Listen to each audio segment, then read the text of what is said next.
భద్రాచలంలో ఈ నెల 30న సీతారామచంద్ర స్వామివారి కళ్యాణం, 31న మహాపుష్కర పట్టాభిషేకం జరగనుంది.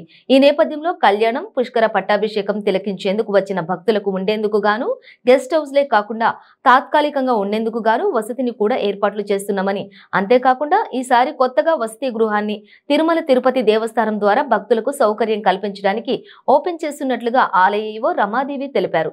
అలాగే మంచినీటి సౌకర్యం కోసం 6 జలప్రసాదాలు ఏర్పాటు చేస్తున్నామని, 5 భద్రాచలంలో 1 పర్ణశాలలో ప్రారంభిస్తున్నామని, శ్రీరామనవమి మహాపుష్కర పట్టాభిషేకానికి 2,25,00,000 రూపాయలు ఖర్చు చేయడానికి బడ్జెట్ రూపొందించుకున్నట్లు తెలిపారు. ఎటువంటి లోటుపాట్లు లేకుండా ఈసారి ప్రత్యేకమైన ఏర్పాట్లు జిల్లా కలెక్టర్ ఆధ్వర్యంలో జరుగుతుందని అన్నారు.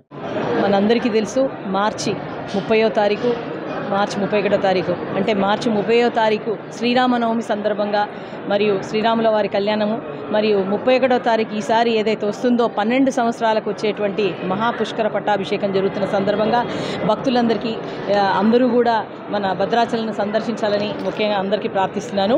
తర్వాత మనందరికీ తెలుసు, మనకు ముఖ్య కార్యక్రమాలన్నీ స్టార్ట్ అయ్యాయి. తర్వాత తలంబ్రాలు కలపడము అట్లాంటివి. తర్వాత 22వ తారీఖు మనకు ఉగాది రోజు నుంచి కూడా ముఖ్యమైనటువంటి కార్యక్రమాలన్నీ ఇక్కడ మొదలు పెట్టడం జరుగుతుంది. తర్వాత మనకు అన్ని యాగశాలలో అన్నీ నిర్మించుకున్నాము. అలాగే వచ్చే భక్తులందరూ కూడా పెద్ద ఎత్తున కరోనా తర్వాత వస్తున్నారు కాబట్టి వారందరికీ కూడా మనము ఈసారి వచ్చేందుకు, వారికి ఉండేందుకు ఏర్పాట్లు కూడా అన్నీ చేయాలని చెప్పేసి, వారు ఉండేందుకు ఇక్కడ ఉన్నటువంటి గెస్ట్ హౌస్లే కాకుండా తాత్కాలికంగా ఉండేటువంటి వసతిని కూడా కల్పించడం జరుగుతుంది.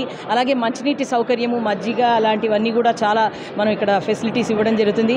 అలాగే ఏదైతే మిథిలా స్టేడియం ఉందో దాన్ని కూడా సుందరంగా అలంకరిస్తున్నాము మనము.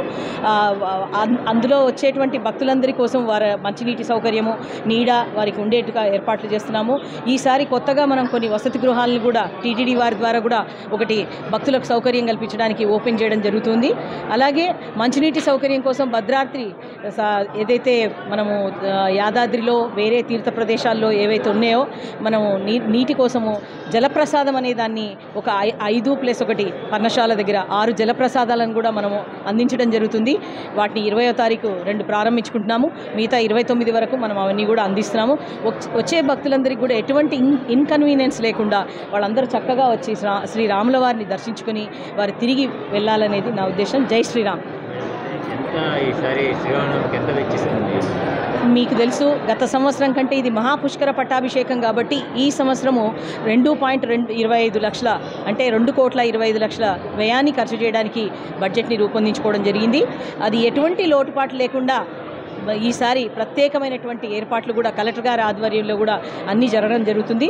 ప్రత్యేకంగా శ్రీరామనవమిని ఇన్ని 3 సంవత్సరాల తర్వాత అది మహాపుష్కర పట్టాభిషేకం సందర్భంగా భక్తులందరూ వస్తున్నారు కాబట్టి భక్తులకు ఏ ఇన్కన్వీనియన్స్ లేకుండా ఏర్పాట్లు చేస్తాం.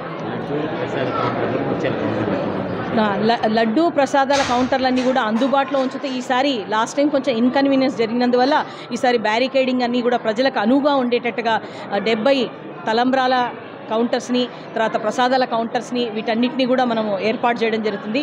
తలంబ్రాల కౌంటర్లు, ముత్యాల తలంబ్రాల కౌంటర్లను ఏర్పాటు చేస్తున్నాము. అలాగే ప్రసాదాల కౌంటర్లు కూడా మనం ప్రత్యేకమైన ప్రదేశాలు ఎవరైతే భక్తులు ఎక్కడి నుంచి వస్తారో ఆ స్టార్టింగ్ పాయింట్ నుంచి ఇక్కడ వరకు కూడా మనం వాళ్ళకి ప్రత్యేకంగా అందుబాటులో ఉంచడం జరుగుతుంది.